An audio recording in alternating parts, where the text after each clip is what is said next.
Ground में मौजूद Pakistan cricket team के फास्ट बॉलर शहीन शाह अफरीदी ने जब भारतीय क्रिकेटर को आउट करने की नकलें उतारी तो भारतीय मीडिया पागल हो गया। आज की इस वीडियो में आपको मुकम्मल वीडियो दिखाता हूं कि शहीन शाह अफरीदी ने किस तरह से नकलें उतारी हैं। लेकिन उससे पहले मेरी आप सबसे एक छोटी सी रिक्वेस्ट है, इस वीडियो को लाइक कर दें, चैनल को सब्सक्राइब करने के साथ साथ बेल के आइकन पर क्लिक कर दें। इसके साथ साथ आपने कमेंट करके हमें यह बताना है कि आप T20 वर्ल्ड कप 2021 में पाकिस्तान क्रिकेट टीम को पाकिस्तान के किस शहर से या फिर दुनिया के किस मुल्क से सपोर्ट कर रहे हैं। आपने अपने शहर या फिर अपने मुल्क का नाम हमें कमेंट बार में जरूर बताना है। मैं आप सबके कमेंट का इंतजार करूंगा। अब आपको दिखाता हूं कि शहीन शाह अफरीदी ने किस तरह से भारतीय क्रिकेटर को आउट करने की नकलें उतारी हैं। पहले पाकिस्तान क्रिकेट टीम के फैंस ने शहीन शाह अफरीदी के सामने रोहित शर्मा का नाम लिया और नारे लगाए कि रोहित शर्मा रोहित शर्मा। उसके बाद शहीन शाह अफरीदी ने रोहित शर्मा को जैसे आउट किया वैसे उनकी नकल उतारी।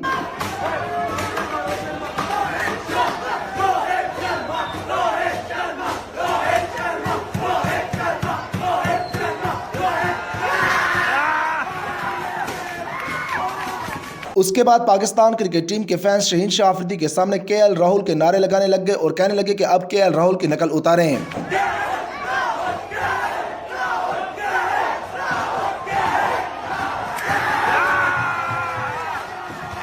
इसके बाद पाकिस्तान क्रिकेट टीम के फैंस ने शहीन शाह अफरीदी के सामने विराट कोहली के नारे लगाना शुरू कर दिए और कहा कि आपने जैसे T20 वर्ल्ड कप 2021 के पहले मैच में विराट कोहली को आउट किया था, उस तरह से अब नकल उतार कर दिखाएं।